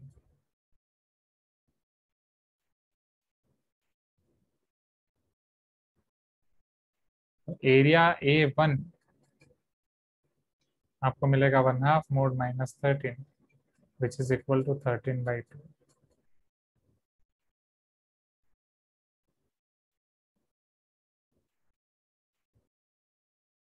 A2 के लिए आपको P और Q के कोऑर्डिनेट्स चाहिए होंगे। M आपको अल्टीमेटली फाइंड करना है। P है point of intersection of line y equal to mx and line y equal to AC, not y equal to AC but line AC।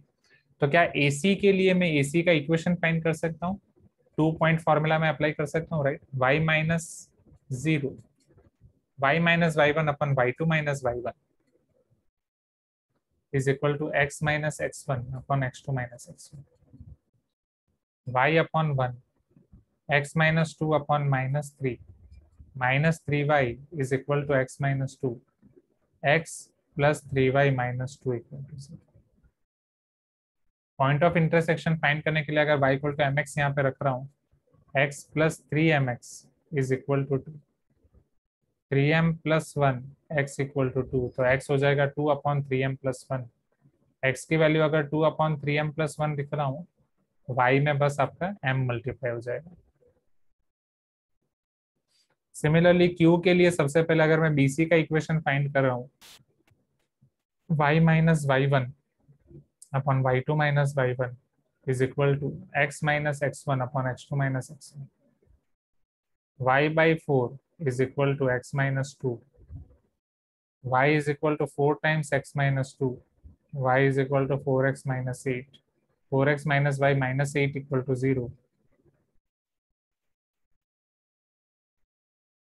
उसमें अगर मैं y इक्वल टू mx को substitute कर रहा हूँ, 4x minus mx equal to 8, 4 minus m x equal to 8, तो x आपका हो जाएगा 8 अपॉन 4 माइनस m, y के लिए बस 8m अपॉन 4 माइनस m। अब PQC ये वाले ट्राइंगल का आपको एरिया फाइंड करना है। ये वाला पार्ट थोड़ा कॉम्प्लिकेटेड हो सकता है और बस यही कॉम्प्लिकेटेड है। 1/2 मोड डिटर्मिनेंट, जहाँ डिटर्मिनेंट आपका हो जाएगा x1 y1 1, 2 upon 3m plus 1, 2m upon 3m plus 1 1, 8 upon 4 minus m, 8m upon 4m minus m 1 और 201। डिटर्मिनेंट में आपको पता है कि आप रो वाइज और कॉलम वाइज कॉमन निकाल सकते हो। पहली रो में से 1 अपॉन 3m प्लस 1, दूसरी रो में से 1 अपॉन 4 माइनस m अगर मैं कॉमन निकालूं तो मेरे पास बचेगा 2m 3m प्लस 1।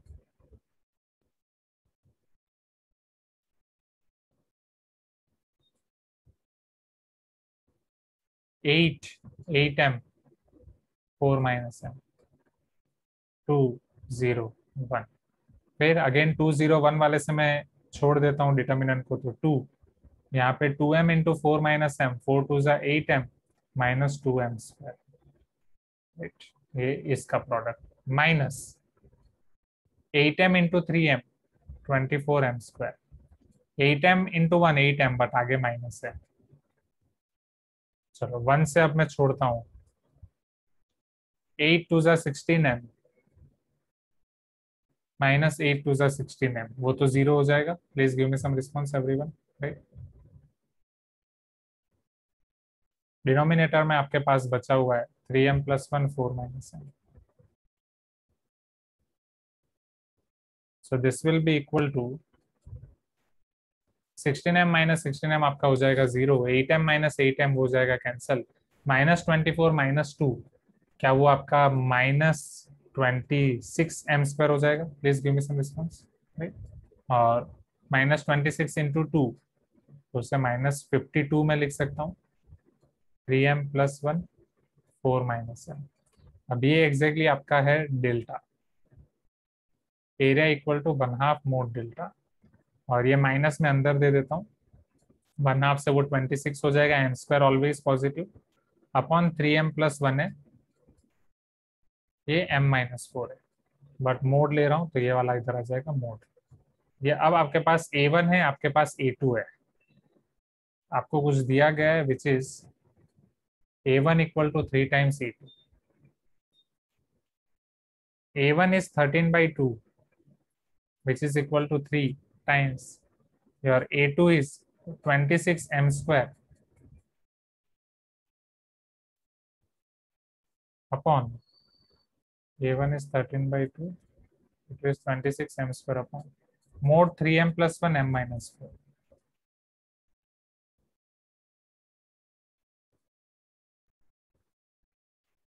चलो सिंप्लीफाई करने के लिए मुझे मोड को प्लस माइनस लेना ही पड़ेगा, 13 2 ज़ा ये हो जाएगा, ये इधर कर देते हैं, 3m plus 1 m minus 4 is equal to ये 12m स्क्वायर।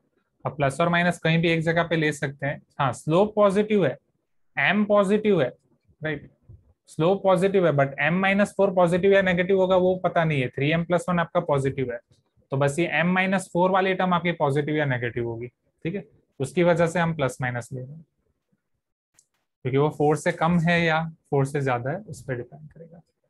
चलो अब 3m स्क्वायर माइनस 4 3 ज़ा 12m plus m minus 4 is equal to plus और minus 12m square, 3m square minus 12 plus 1 minus 11m minus 4। अब 12m स्क्वायर में दो case consider कर रहा हूँ, एक बार प्लस 12m स्क्वायर, एक बार minus 12m square. Plus 12m square के केस में सारी चीज उस तरफ ले जाऊंगा, 12 minus 3 9m square plus 11m plus 4 equal to 0। Minus 12 को इस तरफ ले जाऊंगा तो 12 plus 3 15m square minus 11m minus 4 equal to 0। चलो दोनों केस में देखते हैं। अब यहाँ 9 4 ज़ा 36, 36 के ऐसे फैक्टर निकालो कि प्लस करके 11 आए, हाँ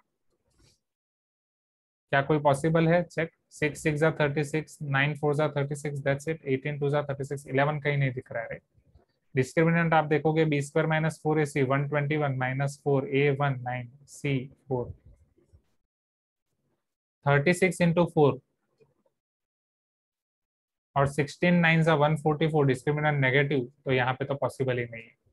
चलो 15 4 ज़ा 60 के ऐसे फैक्टर निकालो कि माइनस करके 11 आए, 15 और 4 only, 15m square minus 15m plus 4m minus 4 equal to 0, 15m cancel m minus 1 plus 4 cancel m minus 1 equal to 0, m minus 1 common, 15m plus 4 equal to 0, so m equal to 1 और m equal to minus 4/15। ये possible नहीं है तो m equal to 1 ही होना चाहिए। खोदा पहाड़ निकला चूहा, इतनी सारी मेहनत के बाद बस आपको मिला m equal to 1। Are you getting my point, हाँ या ना। तो एग्जाम में ऐसे क्वेश्चन होते हैं जो आप सेकंड ट्राई थर्ड ट्राई में करोगे और ऐसा आएगा जहाँ पे आपको गुस्सा भी उसी टाइम पे आएगा और हंसी भी उसी टाइम पे आएगी कि साला ये तो क्या मजाक हो गया। सर हाँ यस गौरी। सर इसका शॉर्ट अटेम्प्ट नहीं है क्या? नहीं है। This was the beauty of your March attempt कि मार्च में सारे क्वेश्चंस उन्होंने बड़े बड़े बड़े बड़े पूछे हैं, सारे क्वेश्चंस। सर वो बहुत ज्यादा कैलकुलेशन हो जाएगा ये तो। क्योंकि एरिया फाइंड करने के लिए और कोई ऑप्शन ही नहीं है। एरिया फाइंड करने के लिए बस ज्यादा ऑप्शन, दूसरा ऑप्शन ये है कि डिटर्मिनेंट की जगह आप वो वाला 10th क्लास वाली फॉर्मूला यूज करो, x1 y2 माइनस y1 वाली, जो थोड़ा 1 2 3 1। कंसेप्ट यूज कर। Why not? 1 2 3 1 2 3 वाला आपने याद रखा था ना, एरिया वाला। 1/2 ये x1 y2 माइनस y3 फिर x2, राइट? वो सीक्वेंस जिस तरीके से आपने याद रखा था, x1 y2 माइनस सर वो y3 नहीं x1। सर। हाँ, कौन सा वाला? सर वो दूसरा रहता है ना जिसमें एक लाइन रहती है फिर एक पॉइंट रहता है, उससे एक परपेंडिकुलर डिस्टेंस निकालते हैं, तो उसका half into base into height करके भी तो कर सकते हैं। एक मिनट, दो चीजों में कंफ्यूज हो रहा हूँ। एक आप ये बोल रहे हो जो लाइन का इक्वेशन होता है, और ये पॉइंट का हम यहाँ पे फुट फाइंड करते हैं और मिरर इमेज फाइंड हाँ करते हैं, सर। वो वाला बोल रहे हो? तो वो वाला हाँ सर आपका वो है फुट या, परपेंडिकुलर हाँ, डिस्टेंस। फुट या इमेज फाइंड करने के लिए। अब यहाँ पे जो P और Q है वो एग्जैक्टली ये दोनों लाइन के इंटरसेक्शन पॉइंट है। कहीं कोई दूसरा पॉइंट ऐसा नहीं बोला गया है कि अगर P मिड पॉइंट है A के रिस्पेक्ट में, और ये ना ही परपेंडिकुलर बोले गए हैं कि ये परपेंडिकुलर। अगर ये परपेंडिकुलर बाइसेक्टर होता तो ऐसा कुछ हम कर पाते। तो ये परपेंडिकुलर बाइसेक्टर होता तो वो मिड पॉइंट डायरेक्ट A और C का मिड पॉइंट आपको मिल जाता, राइट? इवन M भी आपको वहीं से मिल जाता। अगर परपेंडिकुलर बाइसेक्टर है तो AC का जो स्लोप है वहां से इसका स्लोप भी मिल जाता। तो ये वाले कंसेप्ट के लिए आपको एक पॉइंट, लाइन का इक्वेशन तो यहाँ पे है बट एक पॉइंट ऐसा कुछ नहीं दिया गया है कि ये पॉइंट के रिस्पेक्ट सर में आपका इमेज है या ये पॉइंट के रिस्पेक्ट में फुट है। हाँ मनोज? सर बीसी का तो मैं इक्वेशन पता है ना सर, तो ये एक पॉइंट है तो उससे हम हाइट निकाल सकते हैं sir, perpendicular distance from A to BC. वो ओके, निकाल हाँ वो हाँ वो हाँ निकाल तो सकते हाफ हैं। इंटू, हाँ वो उससे हाफ बेस हाइट करके एबीसी का निकाल सकते हैं। अच्छा, और एरिया निकालने के लिए, हाँ okay, sir. Yes yes yes. अच्छा, सर तो और वो BC का PQ आपका डिस्टेंस हो गया। अब हम लाइन से ए का, ओके, ये पॉइंट से लाइन का परपेंडिकुलर डिस्टेंस, ठीक है, हाँ सर। बेस्ट। ओके। सर और वैसे और ही इसको भी PQC निकाल में सकते हैं, पीक्यूसी। सेम, बट हाँ सर। PQC में, एम PQC का में वेरिएबल समझना, हो जाएगा। PQC में सारी चीजें आपकी M के फॉर्म में आएगी। मतलब अगर हाँ आप PQ लाइन का इक्वेशन फाइंड कर रहे हो that will be suicide, right? क्योंकि सभी जगह 3m+1 4 - m है। तो हाँ सर। नहीं सर, पीक्यू लाइन का तो दिया ना sir, y is equal m x करके, अरे हाँ, एग्री। तो उससे तो y कर इक्वल सकते टू mx है, उसका to perpendicular m. Distance from C। हाँ वो निकाल सकते हैं। एग्री एग्री एग्री, ये आसान होगा। Yes, let us apply this. Sir मैं भी वही बोल रही थी। अच्छा, बट मैं उस जगह लेके गया, इमेज और फुट ऑफ परपेंडिकुलर के ऊपर। ठीक है, इसको अभी साइड पे। चलो, तो उस मेथड से करते हैं क्विकली। यहाँ लाइन रह गई।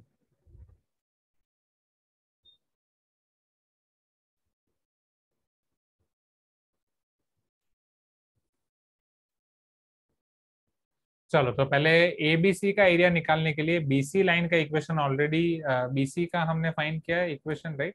जो BC का हमने यहाँ पे फाइंड किया था उसका हम यूटिलाइजेशन करेंगे, विच इज 4x - y - 8 = 0। चलो, अब A पॉइंट से उसका परपेंडिकुलर डिस्टेंस हमें फाइंड करना है। सपोज ये परपेंडिकुलर डिस्टेंस को मैं AM नाम दे देता हूँ। तो 4 - 1, फिर माइनस y की वैल्यू 1 -8 अपॉन √4² + 1²। ये -4 -1 -5 -8 -13, 13 upon √17। area 1 is equal to 1/2 base into height BC, which will be √3 - 2 1², 4 - 0 4², √17 into 13/√17। So area 1 equal to 13/2। हाँ, ठीक है। एरिया 2 निकालने के लिए तो ये कोऑर्डिनेट्स हमें निकालने ही नहीं पड़ेंगे, एग्री? हाँ, this will B shorter approach ना। y = mx है आपके पास, सी पॉइंट है 2,0, 2,0 से अब y इक्वल टू mx का परपेंडिकुलर डिस्टेंस, तो वो डिस्टेंस हो जाएगा m2 minus 0 upon under root m square plus 1 square which is mod 2m upon under root 1 plus m square. तो बेस, हाँ, पर PQ फाइंड करने के लिए तो कोऑर्डिनेट्स फाइंड करने पड़ेंगे, हाँ या ना, राइट? PQ फाइंड करने के लिए तो कोऑर्डिनेट्स फाइंड करनी पड़ेंगी, क्योंकि ये परपेंडिकुलर ले रहे हैं तो ये हाँ बेस सर। है, राइट? तो नाउ सर QC पे परपेंडिकुलर ड्रॉ करो सर, P से। P से QC, तो QC के लिए इक्वेशन यही यूज कर लेंगे, BC वाला ही। सर उसमें से हमको एरिया इक्वेट कर देंगे ना, बट तब आ जाएगा, m का वैल्यू भी आ जाएगा। हाँ, बट क्यों एरिया इक्वेट कर देंगे, मतलब I am not getting your point. Sir A1 is equal to 3 times A2 करके ये दिया हाँ, है ना तो सर वो। A2, ये A2 तो पूरा फाइंड करना है ना। अब A2 फाइंड करने के लिए अगर मैं ये C से परपेंडिकुलर ड्रॉ कर रहा हूँ तो मुझे PQ फाइंड करना पड़ेगा, P से परपेंडिकुलर ड्रॉ कर रहा हूँ तो QC फाइंड करना पड़ेगा। तो इन दोनों कंडीशन में मुझे P और Q के कोऑर्डिनेट्स तो चाहिए ही चाहिए, हाँ या ना? ये तो निकालने ही पड़ेंगे, जो ऑलरेडी हमने निकाले हुए हैं, बट हम ये सोच रहे हैं कि ये मेथड से हमारा शॉर्टकट होगा कि नहीं, राइट?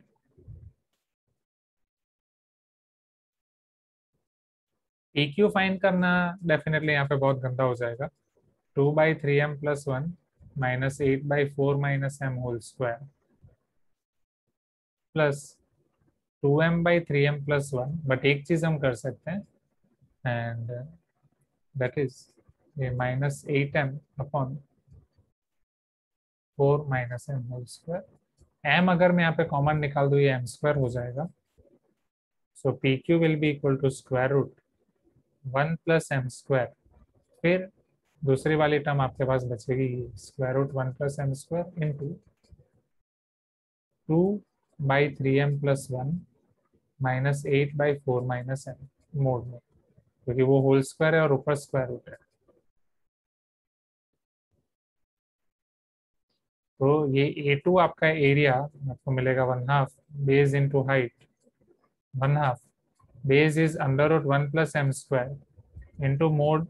अब यहाँ पे एलसीएम लेना ही पड़ेगा, 4 2 ज़ा 8 माइनस 2m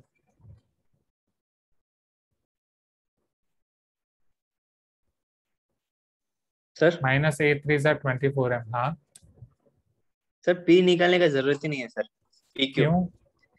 सर क्योंकि अभी सपोज हम लोग एरिया निकालेंगे half into base into height, हाँ हाँ उसको हमको इक्वेट कर देंगे। तो पहले एरिया आया था ABC का, हाँ, पूरा ABC का, ठीक है। हाँ, उसका बाई 3 अब कर देंगे तो हमको एक मिनट, यहाँ पे जो ठीक है, बेस चाहिए हाइट चाहिए वो मिल जाएगा। Got it. देखो एरिया 1 आपका 13/2 है, करेक्ट? यहाँ पे अगर आप directly half into base into height use कर रहे हो, अब जो आपका हाइट है that is mod 2m upon under root 1 plus m square, correct?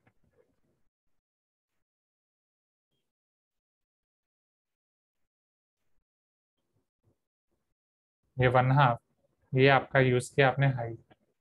अब बेस अगर आप एज इट इज रख रहे हो तो बेस आपको क्या मिलेगा, m के फॉर्म में ही मिलेगा। फिर आगे क्या करेंगे?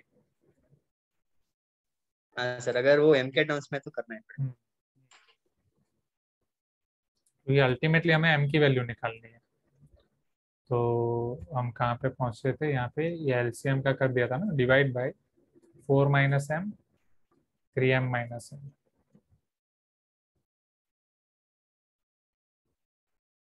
अब ये वाला मुझे मिला है 1/2 base into height, height is mod 2m upon under root 1 plus m square.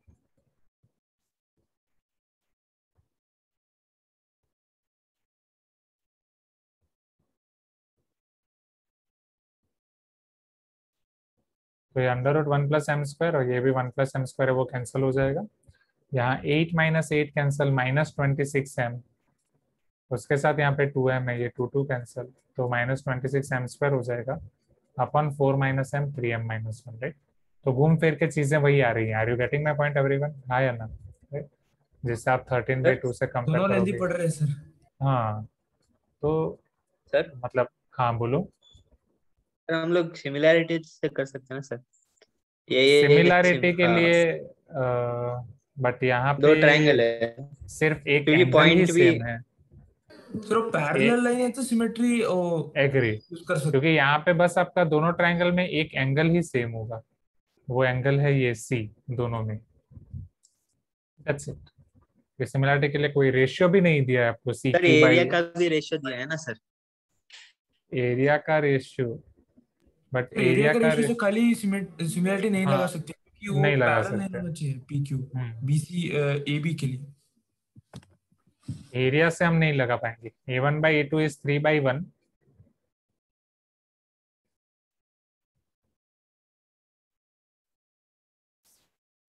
Area से डायरेक्ट नहीं हो सर पाएगा। हाँ सर, हाँ और यदि वो सिमिलरिटी वो भी नहीं चाहिए सर, सिमिलरिटी है तो इसका पी क्यू का स्लोप और ए बी का स्लोप सेम हो जाएगा, तब तो एम तो निकल ही जाएगा वैसे, हाँ हाँ सर हाँ तो वो हाँ नहीं कर सर सकते। अभी दोनों ट्रायंगल के एरिया सेम है, ठीक है।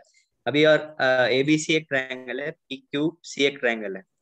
पी ए और सी के लाइन के बीच में आता है, क्यू बी और सी के लाइन के एक बीच में मिनट, आता है। Can you repeat? थोड़ा सर लास्ट वॉइस ब्रेक हुआ था मेरे लिए।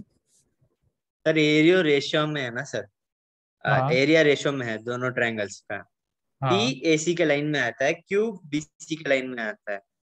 अच्छा, तो दोनों ट्रायंगल सिमिलर होगा तब ऐसे पॉसिबल होगा ना सर। नहीं नहीं नहीं। क्योंकि अब जब ट्रायंगल ड्रॉ करके दिखोगे हाँ, उनका एंगल भी इक्वल होगा ना सर। एंगल सिर्फ ये इक्वल होगा, एरिया आपका यहाँ पे सिमिलरिटी के लिए आपकी क्या कंडीशन है? सिमिलरिटी के लिए आपकी मेन 6 कंडीशन सेटिस्फाई होनी चाहिए, फिर उसके अलग अलग सिमिलरिटी क्राइटेरिया हैं, वो फॉलो होते हैं। एज फॉर एग्जांपल जैसे यहाँ पे आपका डाउट है, मान लो समझने के लिए मैं ट्रायंगल को थोड़ा टिल्टेड ड्रॉ कर देता हूँ। यहाँ पे सी है, यहाँ पे ए है, यहाँ पे बी है, यहाँ पे पी है, यहाँ पे क्यू है। सिमिलरिटी के लिए तीनों एंगल रिस्पेक्टिव सेम होने चाहिए, all angles should be equal. And sides का जो रिस्पेक्टिव रेशियो है, side 1 by side 2 equal to side 2, like that, respective side 1 of one triangle by side 1 of another triangle, side 2 of another by side 2 of another, side 3 of another by side 3 of another. ये दो चीजें follow होनी चाहिए। अब इसके लिए हमारे पास जो भी थियरम्स हैं, जैसे कॉन्ग्रुएंसी क्राइटेरिया है, वैसे सिमिलरिटी क्राइटेरिया है। तो सिमिलरिटी क्राइटेरिया हमारे पास है side angle side, side side side particularly, but side side side वाला भी एग्जैक्ट हाँ है। देन एंगल एंगल क्राइटेरिया और ट्रिपल ए क्राइटेरिया। अब यहाँ पे हमारे पास जो एरिया दिया गया है, एरिया में सिमिलरिटी के रिस्पेक्ट में बस एक चीज है। जैसे यहाँ पे आपको दिया गया है A1/A2 इज इक्वल टू 3/1। अगर दो ट्रायंगल सिमिलर हैं तो उनके एरिया का रेशियो उनके रिस्पेक्टिव साइड के रेशियो का स्क्वायर होता है, अगर वो सिमिलर हैं तो। अब यहाँ पे हमारे पास साइड की लेंथ भी नहीं है कि जहां से हम ये सब कर पाए, राइट। साइड की लेंथ एक ट्रायंगल के लिए है सारी, दूसरे ट्रायंगल के लिए नहीं है, क्योंकि ये सारे आपके एम के फॉर्म में है। Are you getting my point? अब जैसे ये P या आप जो बोल रहे हो कि P पॉइंट CA पे आ रहा है, Q पॉइंट CB से आ रहा है, उससे सिमिलरिटी नहीं आएगी। अब यही लाइन देख लो, अगर मान लो ऐसे हुई, यही लाइन देख लो अगर मान लो ऐसे हुई, तो ये दोनों एंगल अलग हो जाएंगे ना। सी एंगल दोनों में सेम है, सी एंगल दोनों में सेम है, बट ये वाला जो एंगल यहाँ पे CPQ हो रहा है और यहाँ पे CAB हो रहा है, those are not same. CQP हो रहा है एंड CBQA हो रहा है, दोज आर नॉट सेम। यहाँ पे जो मनोज ने बोला, वो अगर आपको थोड़ा भी ऐसा बोल दिया होता कि PQ is parallel to AB, अगर PQ पैरेलल टू AB है तो ये दोनों एंगल आपके सेम हो जाएंगे, ये तीसरा एंगल भी सेम हो जाएगा, तब वो आपका ए सिमिलरिटी क्राइटेरिया से ट्राइंगल सिमिलर हो जाएंगे, फिर आप वहां पे सिमिलरिटी वाला कंसेप्ट अप्लाई कर सकते हो। तो अगर PQ पैरेलल टू AB दिया है, definitely we can proceed. Even PQ parallel AB दिया तो M फाइंड करने का क्वेश्चन ही नहीं होता, यहीं से डायरेक्टली M मिल जाएगा। हाँ या ना, राइट। तो ये हाँ क्वेश्चन, सर। हाँ ये क्वेश्चन थोड़ा महंगा पड़ेगा ही पड़ेगा। ओके, तो 30 क्वेश्चन करने वाले थे, 7 क्वेश्चन में हालत खराब हो गई। ठीक है, हाँ सर।